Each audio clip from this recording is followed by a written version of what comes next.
All right, good day everyone. This is Jason Straight with the PaaS Cloud Virtual Group. Our presentation today is Big Data Architectures and the Data Lake. Our presenter is James Serra. Before I hand things over to James, I'm just going to go through a couple announcements here, and let's just get started. So over the next few weeks, we of course have a number of sessions that will be coming up. I think there's still 16 or 18 that are still in the pipeline. So I encourage you to take a look at what's out there, because you may find that something that you're trying to dig into as far as Azure and the cloud goes, that there is a presentation coming up that can cover what you're looking for. And of course, if you ever do miss a session, I do try to get them up to the PaaS TV site within a week or so of when the sessions come up. Just due to how many that we have, and sometimes we'll queue them up a little bit before they go. If you are interested in presenting, the calendar doesn't end at the time that we have the last presenter there, so there is always room for more presenters. So if you are interested in presenting, you can email me at cloud@paas.org, or alternatively, go out to the cloud.paas.org website and click on the link there. That will open up a Google form, and you can fill in all your details, and then I'll work with you to get scheduled to present.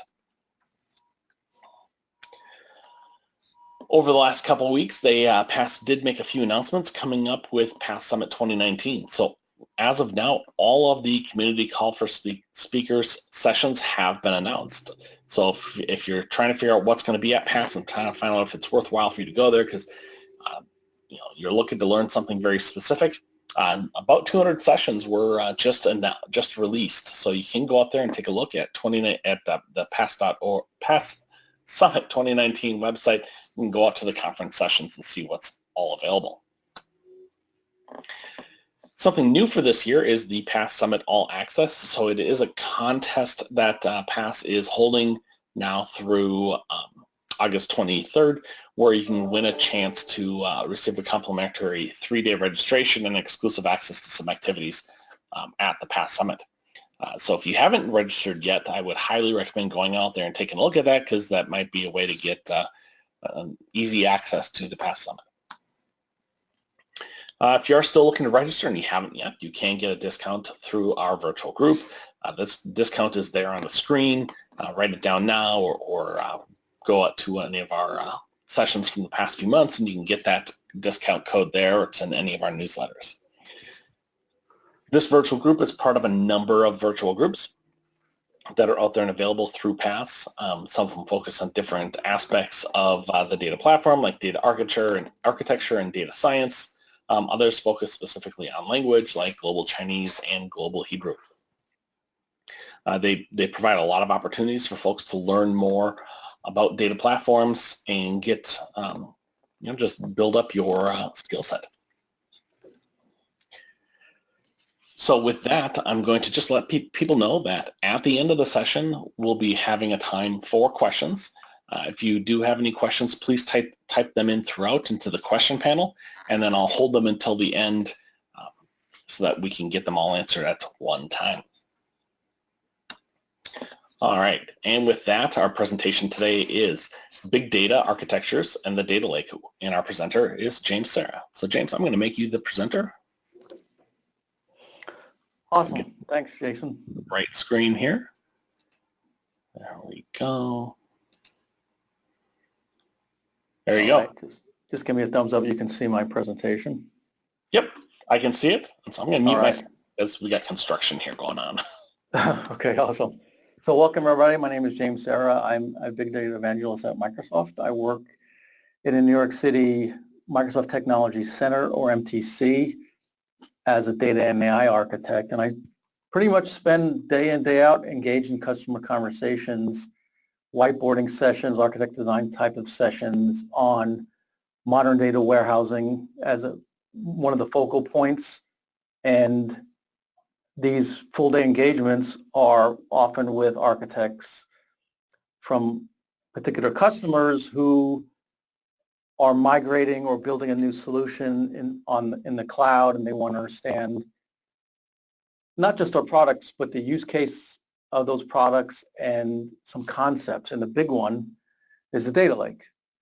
And as you'll see, that it's pretty much the focus of any project that's built in the cloud as one piece of a large puzzle. And I'll go through some architectures of what they look like, and happy to take questions at the end. And there's my email if you have follow-up questions that you want to send me an email afterwards.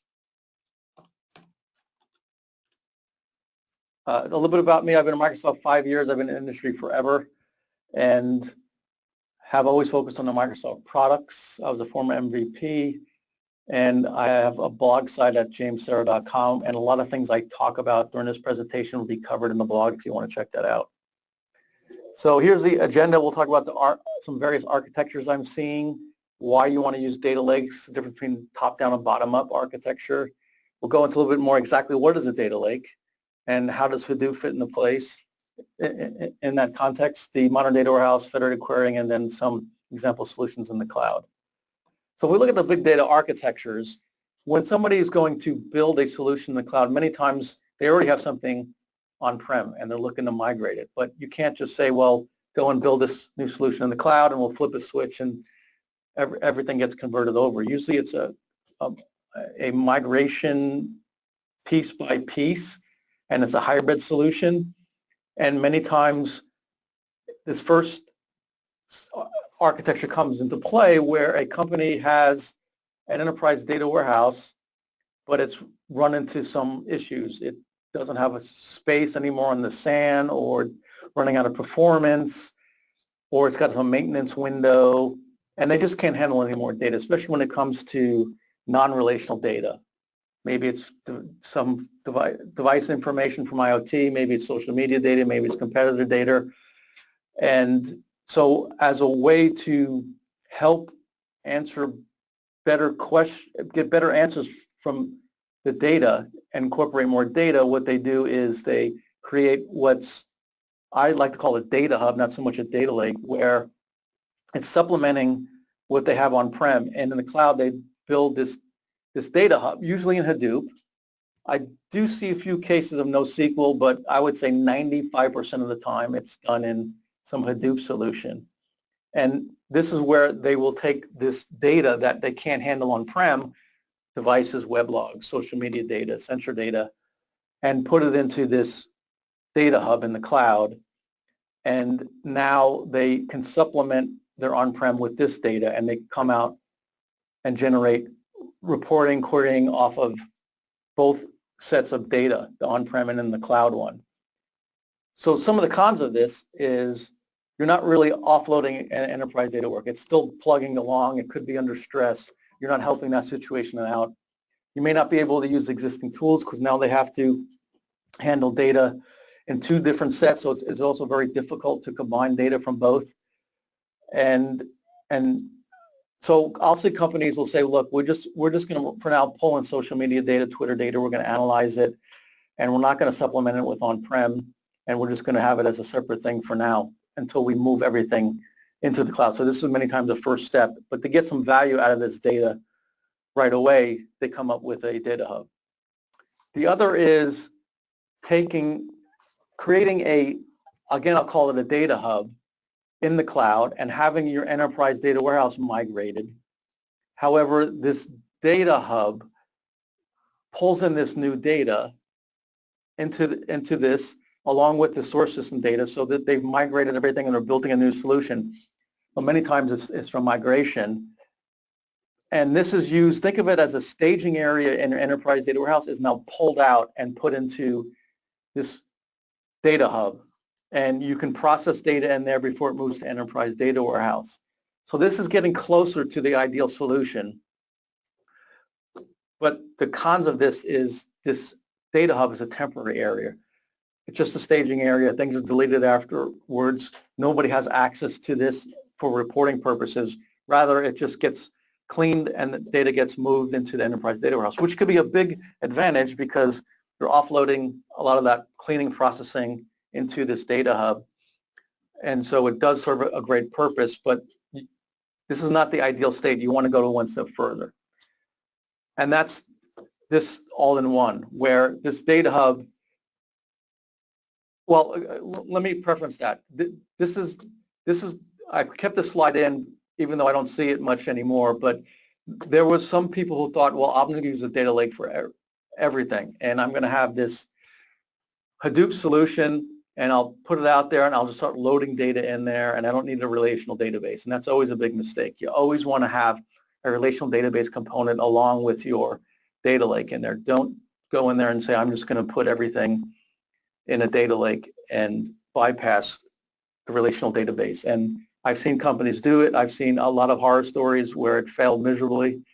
I'm not going to beat this into the ground, but there's a link that I have below here where I talk about, is a traditional data warehouse dead, meaning is the relational database? And I make hopefully a strong case that you should always keep your relational database in here.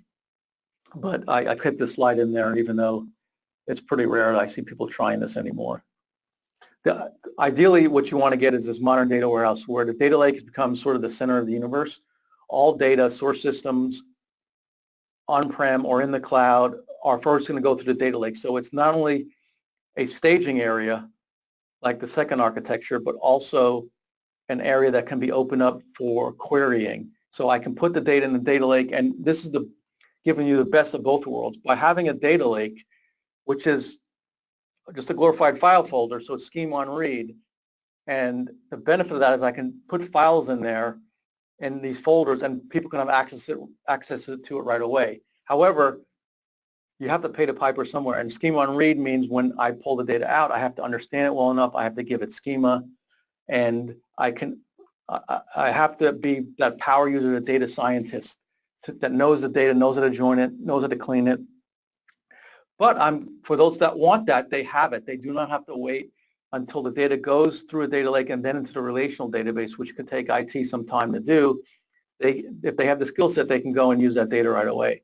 Others are going to wait till it goes to enterprise data warehouse because they want it in a relational format. They may want it in a tabular model, a cube. So it's really easy to do self-service BI. You're just clicking and dragging fields on something like a Power BI reporting tool on there. But you have multiple copies of the data, but during each copy, you are updating and configuring the data so it makes it easier for certain users to be able to access it that way. And you also get a lot of other benefits from this, which I'll hit on in a few slides coming up in here. But this is the ideal goal, and this is where I tell each company you eventually want to be when you're building out that solution or migrating a solution. So why do we want to use the data lake? Well, first we look at the traditional process that we've had for many years. And I pull this data. I have an ETL, probably SSIS. I land it schema on write. I have to configure the relational database and allow the ETL to populate these database tables, fields that I've created in there. And it could take a long time to get there. And then any data that's not needed is deleted. So I don't want to keep data around. And I was a DBA for many years. I know the pains of having too much data in a database that you don't need or not going to use. You want to get rid of it in there. And that could be a problem if later you decide you actually did need that data, and that's where the data lake comes into play. But this is a traditional process, but it had some issues with it. And those issues come into play, especially when you're looking at to collect any data. When people ask me what is big data, I usually say it's all data. I can collect data no matter what the size, the speed, or the type of data in there. You look at all those various V's that people will talk about. And if I want to handle structured or unstructured, semi-structured streaming data on there, this is where we need the modern data warehouse. This is where we need a solution that can handle all this type of data, and in the end you get the right information to the right people at the right time in the right format. And those three V's I talked about, as we're seeing, and this is what I see constantly in my daily engagement with customers, is they're trying to capture more and more data. Social media data now has become big. I can use Twitter, and I can use an analytics on that, and I can see what people think of my company or my product in there by grading each of the tweets. I can pull in weather data, competitor data, IoT data. I can stream it in there. I can generate reports that are live in there. I want to be able to handle terabytes or petabytes type of data in there.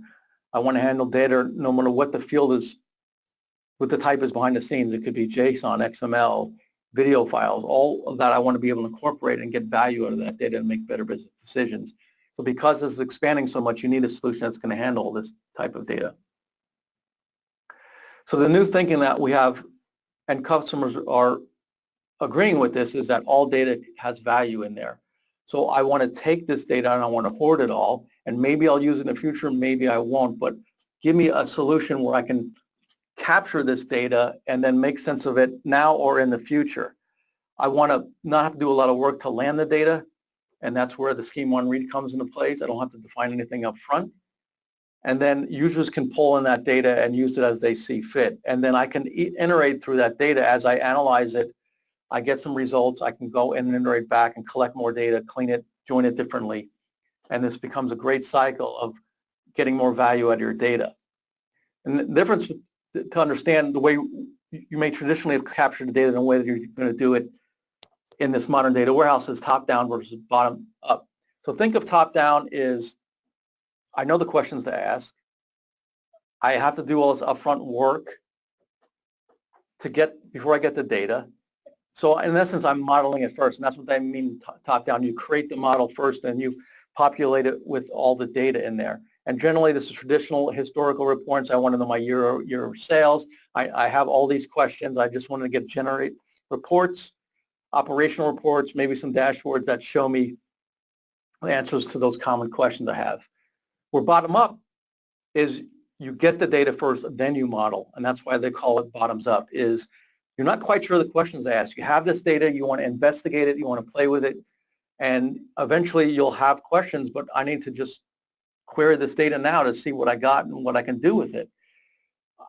If I have a bottoms approach, I don't have to do any work up front. I can land the data in the data lake, and then I can do some work to pull it out, but it could be pretty easy if I know how to, if I have that skill set in there, and I can start querying and requerying until I get some great results, and then maybe I make that part of the relational database. But for now, just give me an area to play with. And if we look at the top down, it's historical, and we'll look at what happened, why did it happen, whereas the bottoms up, when we get into putting data in a data lake, we're often getting into the prescriptive or the predictive analytics, trying to guess what's going to happen in the future and how can we make that happen in there. So this is where we start getting into AI and machine learning and products like that. Those work very well when you have data in a data lake, and the data scientists can play with that data and do those predictive modeling on that. The data warehouse that we've come to know and love over the years uses that top-down approach in there. So you get the business requirements, you talk to the end user, you go and build out the data warehouse, and then you populate it. And that traditionally can take quite a long time to see value. So your return on investment could come, but it just, and nowadays it could be too impatient. We need to see some results now. And the traditional data warehouse has to morph into a modern data warehouse so you can get value out of the data quickly. And that's what you do with the data lake, is I can take all this data, I put it in the data lake, and I can start generating results on it right away.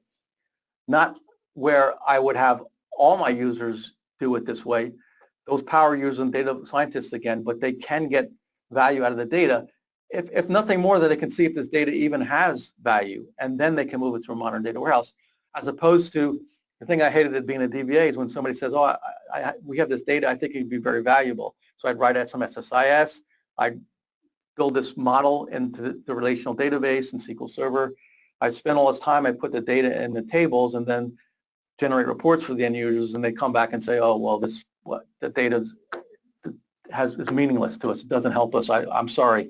Well, I just wasted weeks building this out, and now you're going to tell me it's not useful. So we can turn it around and say, look, I put the data out there, go and tell me if it's useful or not. And if it's useful, you can get value out of it right away, and then I can make it to a longer-term process. So that's where having both of them together is so much better in there. I get the best of both worlds. I can look at prescriptive of what happened, and I can also do the predictive and use the machine learning tools to find out what will happen. So let's jump a little bit into a data lake. And this is a slide that started out with a few reasons, and over the weeks and months, I keep adding more and more reasons why a data lake is helpful as I see customers incorporate a data lake into their solutions, and they tell me about additional benefits they've had. And I won't go over all these, and the deck will be available afterwards for you to have as a takeaway. And so some of these that are high importance on there is if you look at some of the products to build a data lake, and Microsoft has a few options. The newest one is Azure Data Lake Storage Gen 2. It's unlimited scale. There is no ceiling. You can put data in there as long as you want, as much data as you want, and you're never going to run out of capacity. It's Azure. It's huge. It also can be very inexpensive. I mean, that's a relative term, but we have different layers with object tiering where you can have high performance, you can have hot, you can cold, you can have archive. We just cut the archive price in half. So you can build a solution where you can save a lot of money by moving it around to these object tiers. You add a little more complexity, but you get the benefit of saving a lot of money on there. So you have this single voice version of truth by having all the data in one spot. You can hoard the data. You can put data in no matter what type of it is in there. You don't have to model it.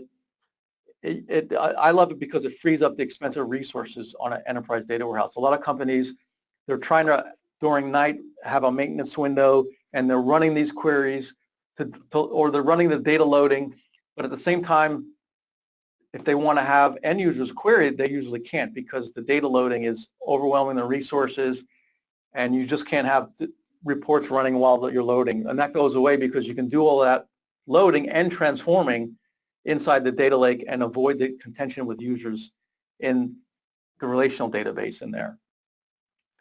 It allows to have, I like to say, exploration to see if that data has value while it's in there and not have to go through all that work, as I mentioned before. It's great, especially if you have streaming data, which is extremely difficult to get into a relational database, but it's very easy to land it into a data lake in there. You can also use this data lake for archiving.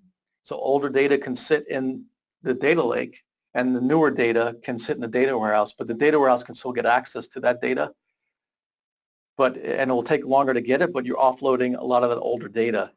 So there's a trade-off there, but you can have better performance and not run out of space in your relational database by having the older data in the data lake in there. You can also use it for backup. You'll have in the products in the cloud, you'll have built-in high availability disaster recovery. That's a separate subject in there, but the durability on Azure Data Lake Storage Gen 2 it starts at 11 nines in there, so you don't ever have to worry about losing the data, which is a big difference than building something on-prem. I also like it because you can keep the raw data in there. So when I was a DBA and I put that data, raw data in the staging area in the relational database, I would process that and then I would delete the raw data. Maybe I'd keep a day or two around in there. But what happens if I found a bug and I have to go back from data from a week ago or longer in there? I now have to go back to the source and pull that data in again. With the data lake, you just keep your raw data as long as you want. It's always there. It can always be used to rerun things. And so that's a high level of what's on some of this slide. And then let's look at the traditional approaches of I take all these data sources, I use ETL, I put it into a data warehouse, and then I run some BI reporting off of that, and I monitor all that. And that works pretty good up until you start having more data that you want to incorporate. So this is what I see happens with companies. They get additional data, sometimes non-relational data, maybe it's social media data, and they're trying to incorporate this on their on-prem system. Well, everything starts increasing in time in there, and you just don't have time for monitoring now because you can barely keep up with putting things in there with this added stress in there. Then you start getting stale reporting because maybe you can't update the reports as much because you're having capacity and performance issues in there. And then users start going off doing their own thing, and it becomes a big mess. With the data lake, you think of it also as ELT, not ETL, where I'm taking all this data, I'm loading it first as is in its raw format into the data lake. Then I transform that data. I maybe have multiple data lake layers, which we'll talk about in a minute, where I put the clean data. And then I take that data and I transform it and then put it into a relational database and then start doing my reporting off of that. And on the top left hand, you see I took that data in the data lake and I have it into the data warehouse so I can do BI and reporting off either one. And this allows me to handle data, again, no matter what the size, the speed, or the type. I often get asked, do I have to have every data go to the data lake? And I always say no. There are cases where you may want to pass the data lake. Every situation is different with data, so there's no one tried and true method of collecting all that data in there. I'll see customers who have hundreds, if not thousands, of SSIS packages, and I want to go tell them to rewrite every one. Maybe for at least a short term, you have those SSIS packages right to the data warehouse, and just maybe some of them that are slower are going to use the data lake, and for those data scientists that also want the data in the data lake. So on migration, many times it starts out with a large majority of the data going right to the data warehouse, but then they start converting all the packages to put things for everything from the data lake. Otherwise, you'll lose out on all those benefits I mentioned in the previous slide in there. And this, at a high level, think of it, it changes the way you think of data analysis, where instead of structuring the data, ingesting it and analyzing, I can now ingest it, analyze it, and then structure it. So think of it in those terms when you go to the data lake. The thing that always comes up with the data lake, and where I see a lot of problems with companies not understanding this well enough to start out with, is the data lake does not shortcut the process of data governance. It, if anything, increases it. You still have to do the same data governance you would with a relational database. Where people failed was they could think they can put everything in a data lake and it's this magical land of unicorns and wizards and the data will come out fine. Well, no, it won't. You have to think through how you want to design the data lake. And many times customers will put it in layers. And there could be many layers or just a couple layers. Here I put 4 layers. You have your raw, then you clean it and put it in that cleanse data layer. Then maybe you join the data and do mastering it and do other things to get into an application data layer where it's ready to be presented. And then off to the side, you may have a sandbox data layer where somebody, a data scientist, say wants to play with the data in there. But to avoid that data swamp, you have to think through these things. And then within each layer, and thanks to Melissa Coates who came up with this slide, there is different ways in each layer to create folders. And many times you're going to have multiple folders underneath the covers in there. So maybe the top one could be a prod and test and dev, and then underneath that, maybe you break it out by subject area or by time or by security. The thing to understand about a data lake is it's file-based security. So if I put, or folder-based, so if I have a folder and everything, and I put certain security, everything that gets dumped in there, whoever has access to that folder has access to all those files. So I better make sure those files are security-wise or things the person can see. So maybe I have to separate out folders by security and do it that way to avoid having people see things they shouldn't in there. So you got to really think through all this. And many times you'll have many different layers of folders also because of performance. If I'm running a query, I don't want to have one folder with 1 million files in there. I better have a bunch of different folders with smaller subset of files so the query runs a lot faster on there. So this is the things you got to think through, spend a good amount of time designing it, and figuring it's going to work best for your particular use case. Why do I use Hadoop as a data lake in there? Well, Hadoop's been around for quite a long time.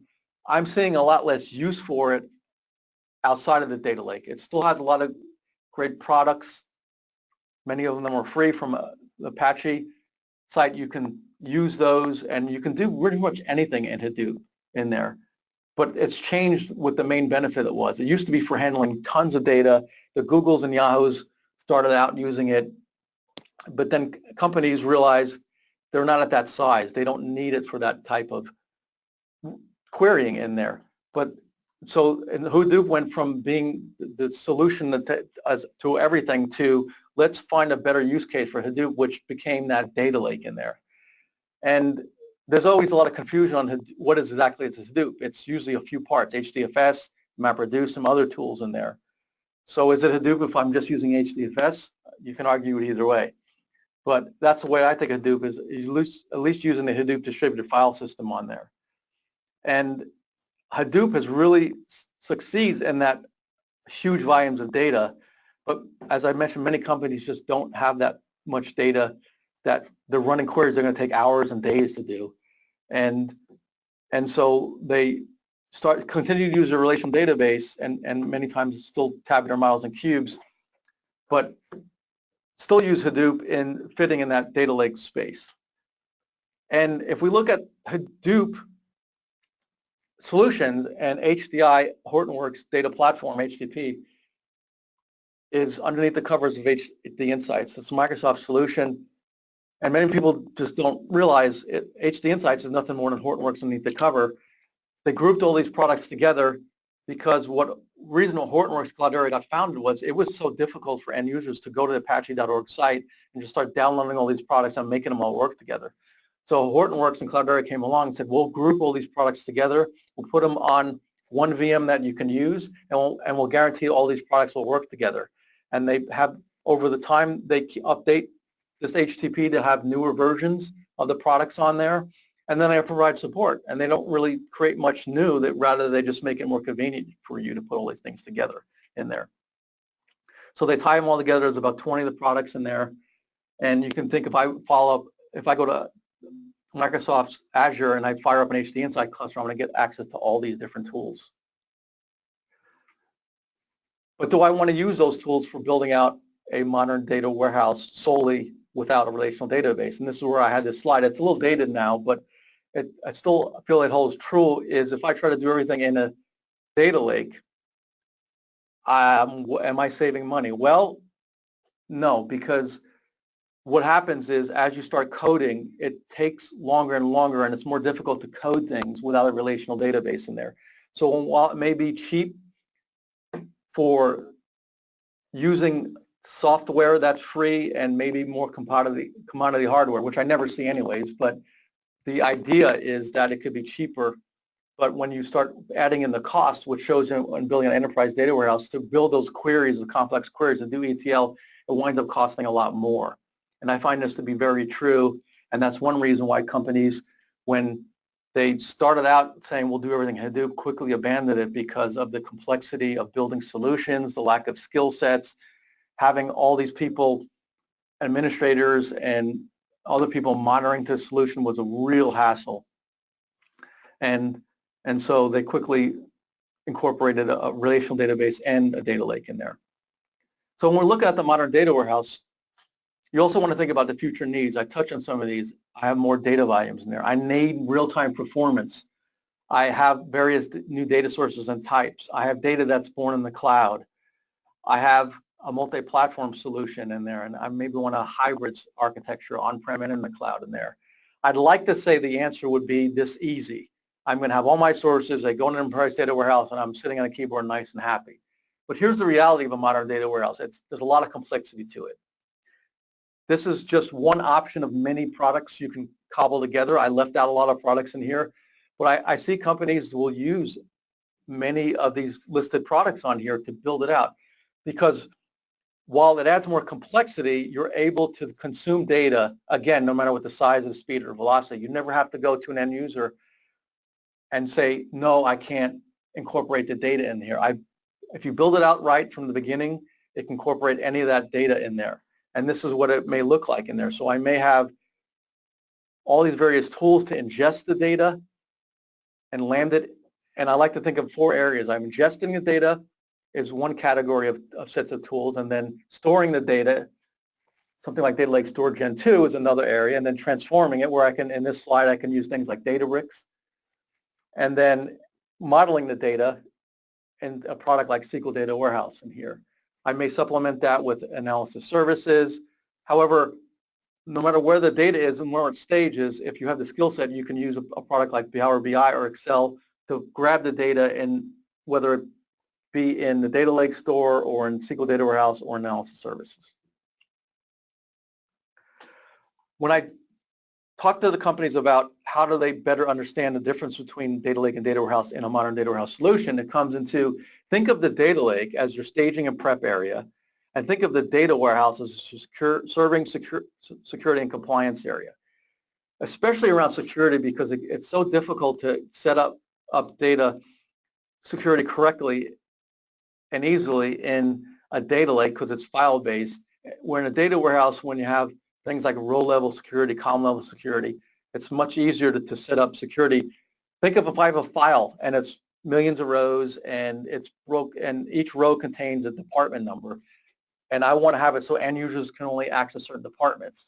If they're going to access in a data lake, that means I have to break that file apart, put it in different folders, give access to each of those folders, which can be very complex if users can have different departments they can see. Let's save that for the data warehouse because it's much easier with the tool sets they have in there. And so I'll see a number of companies, they'll say, we're not going to have any end users access the data lake other than data scientists and a few handful of power users. Let's do all security through the data warehouse because we've done it that way for years. It works great. So instead, let's use data lake for the staging and the cleaning and preparation of the data in there. And for the other reasons listed in here.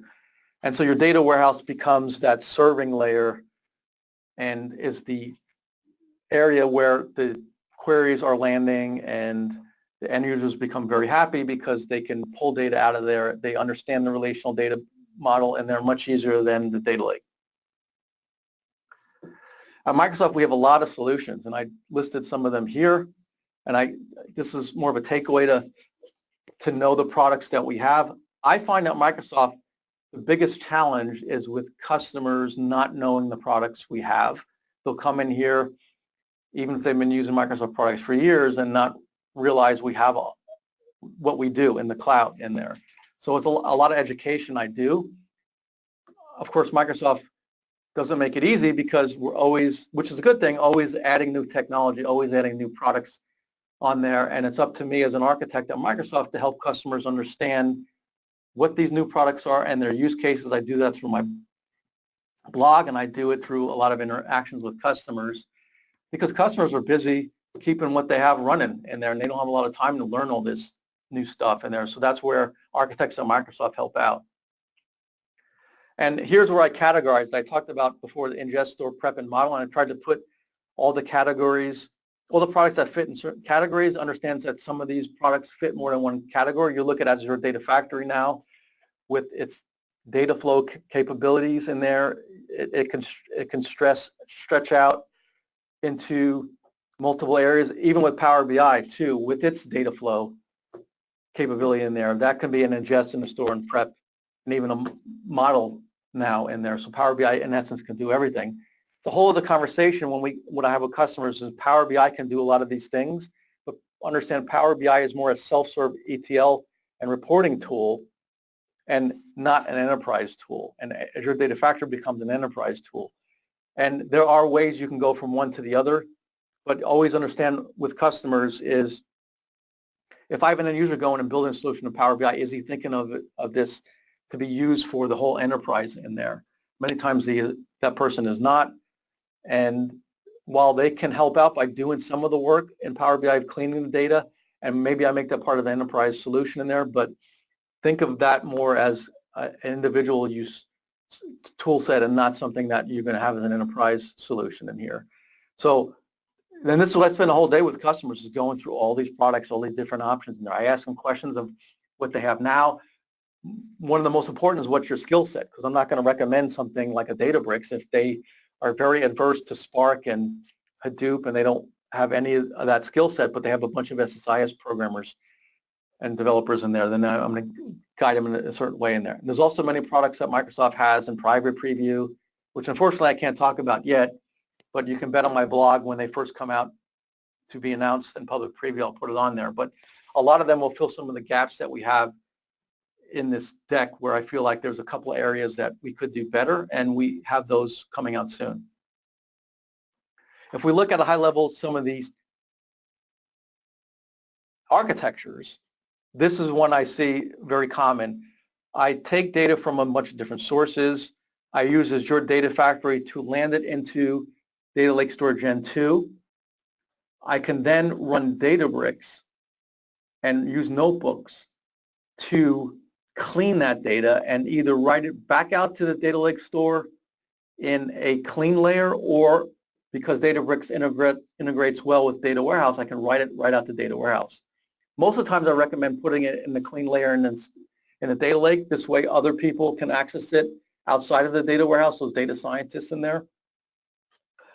Also, this solution kind of touches on it where I can have poly-based loading data in a data warehouse.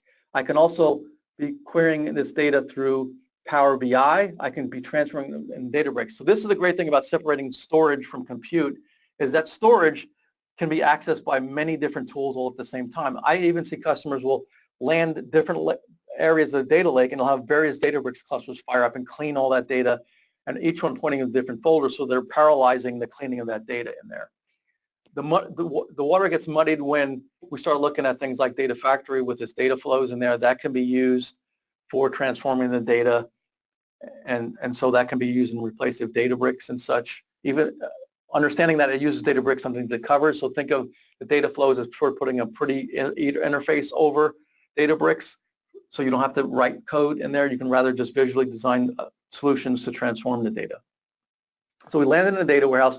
We still may want to use analysis services because of concurrency. The data warehouse is not great at having a dashboard which could have many queries behind the scenes hitting the data warehouse when you're dealing with hundreds or thousands of users because of some limitations on how much concurrent queries can go on there. And because even of the performance, I can have a product like SQL Data Warehouse which can run queries that just over millions or billions of rows in a couple of seconds, but that may be too slow for a dashboard where I'm slicing and dicing. I need that done in milliseconds. So that's where analysis services still comes into play frequently with customers.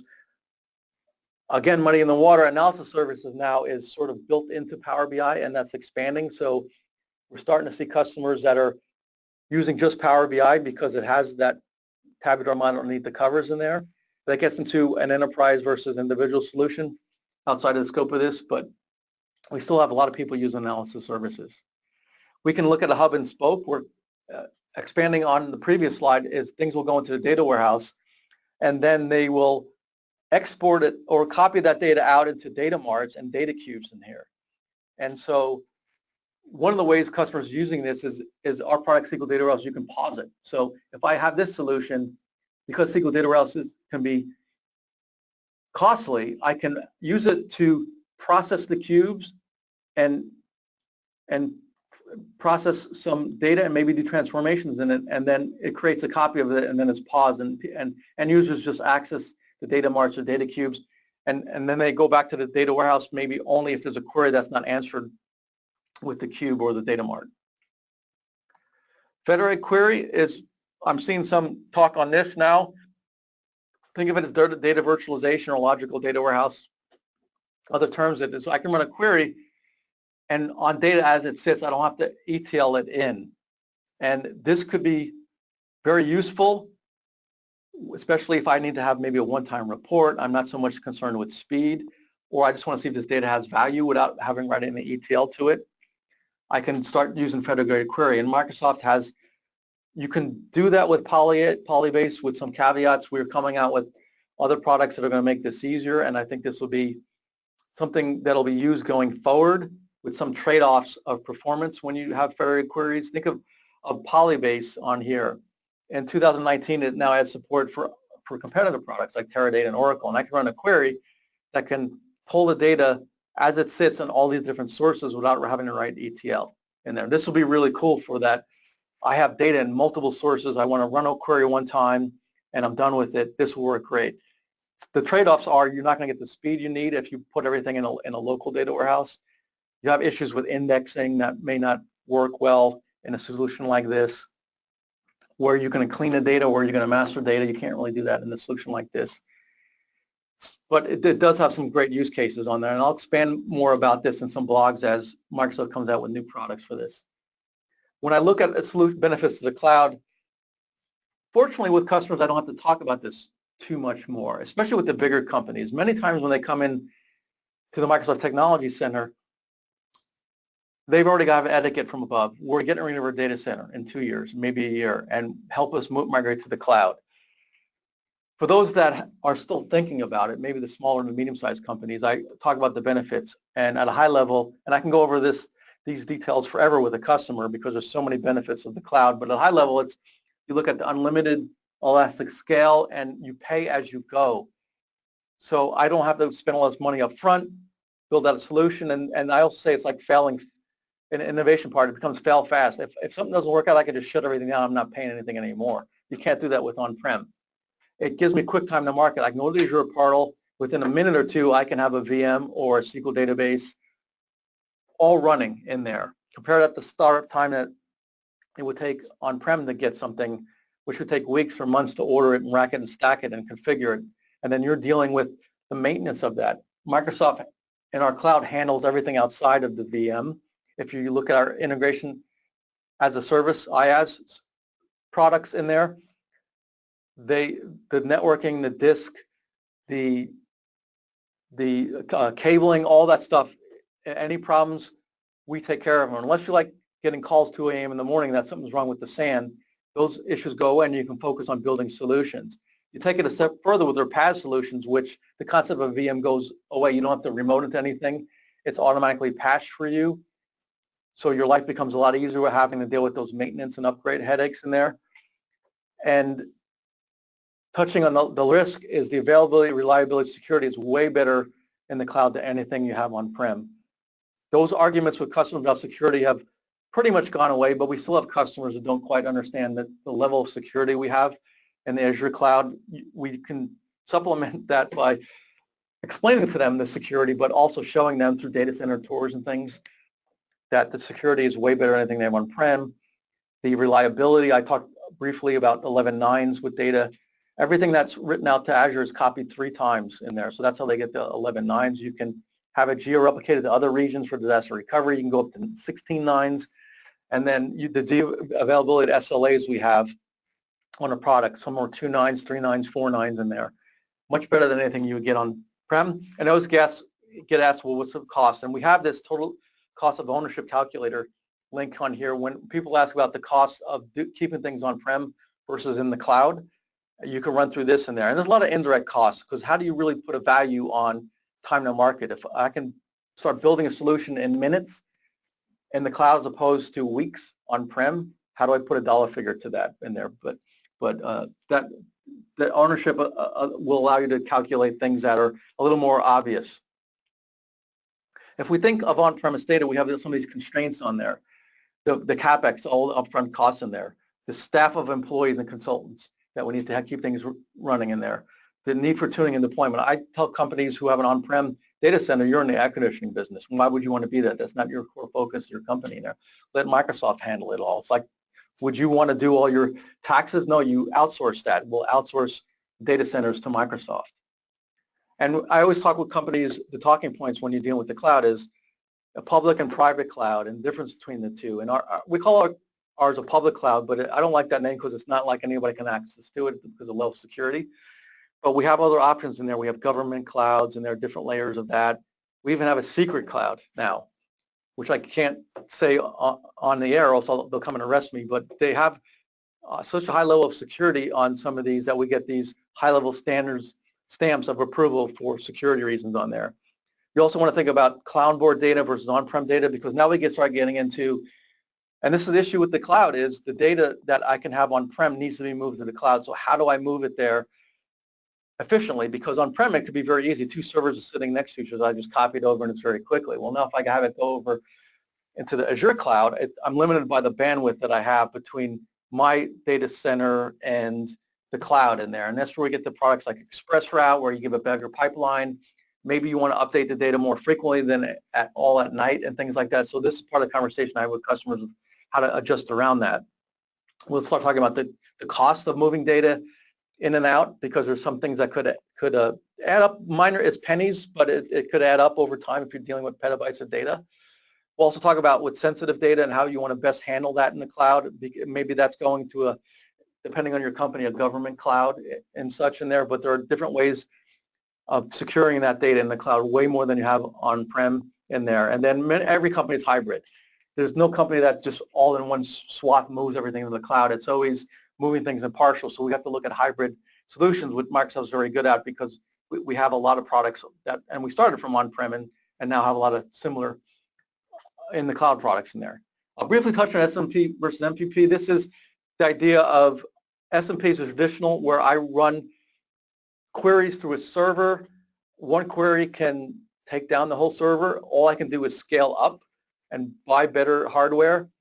And that MPP separates the data out, and it takes data and it spreads it out among multiple servers, so it's scaling it out. Each time I submit a query in an MPP solution, it breaks the query up into smaller queries. They run locally and then return the results back, mash them together, and give it to the end user. And I can have queries that can take forever on MPP and not affect other queries in there, because each query gets its own CPU and memory on that. So it avoids that issue you can have where I have to use the kill command because somebody's run a malformed query and it's taking everything up in there. So when you look at some of our products like SQL Data Warehouse, that's when MPP comes into place. So that product, and along the lines of Snowflake, those all can be great solutions when you have queries that are just taking too long. You look at an MPP solution. And this is where that comes into play. As we get more data, but also have more complex queries, more sophisticated schemas, we want to refresh more often. This is where we are maybe going outside the bounds of what SMP can do, and we want to get into an MPP solution. So I'll summarize it, and I'll take some questions. It's a data-intensive world. You may hear the data is the new gold and the new oil, and it's very true. It's all about getting better business value out of your data. And the way to do that is to use better tools, have a modern data warehouse approach, but also incorporate more and more types of data. And really the cloud's set up to make you succeed by being able to capture all that extra data in there. And then we get into real time, which I'm seeing more and more of. Maybe that's streaming data in Twitter, maybe that's IoT devices. The modern data warehouse can have solutions, which I didn't really touch on in here because that could be a few other different products, but things like IoT Hub and such, and Azure Stream Analytics, but those can be used in a modern data warehouse. So always think, am I going to have some real-time need in there, and then take that into your design of a modern data warehouse architecture. And it's just a big business opportunity. If you're not doing it, then your competitors are, and so you need to really look into building a modern data warehouse. So with that, I will take some questions.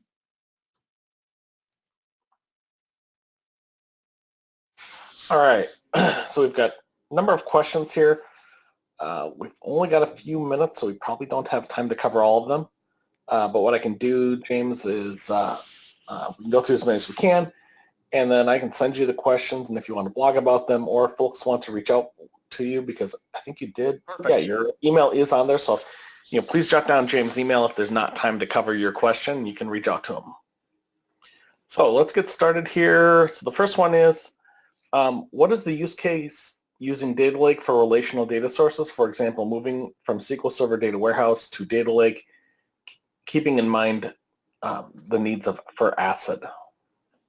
Yeah, so and this is where I talked about the benefits of the data lake, and I'll just go back to that slide, and why I get asked, do I need to put relational database in there? And I actually have a blog on that, and the answer is you don't have to put all relational data in there. Maybe it's a small reference table, and nobody's going to ever need it in the data lake in there, but many times if you don't do that, then you have some data scientists coming back and saying, well, I need this data and it's not in the data lake in there. Can you put it in there? And then you have to go back, and sometimes people go the other way and they put it from the data warehouse back into the data lake in kind of reverse order in there. But to hit on a lot of these points in here, this is the benefit you'll get in there. Maybe I need to, is that data clean is the first thing I'll ask. If not, then where are you going to clean it? You don't want to copy it to the data warehouse and then clean it. You're defeating the whole purpose of having a data lake in there. So, and because there's an extra cost of relational data, and that's where I'm cognizant of. If I have data in the SQL database on-prem, I have to export it out into, say, a CSV pipe delimited, then move it to a data lake, and then move it back from there into a data warehouse, a relational database. Why do I want to go through all that? Well, here's the reasons why, looking through this and there. And the biggest one becomes, I'm a data scientist. I want to use that data in conjunction with other data. I want to see if it's got use. And I need it to be all in the data lake in there to start getting value out of that data. But you don't have to have all of that. And that's why you have to look at case-by-case basis. All right. And then let's see here. Do you use the data lake to store referential data as well, like staging and landing layer? And if so, is this data structured in the data lake when it is loaded, or do you have to, cut off part of it, reprocess the schema?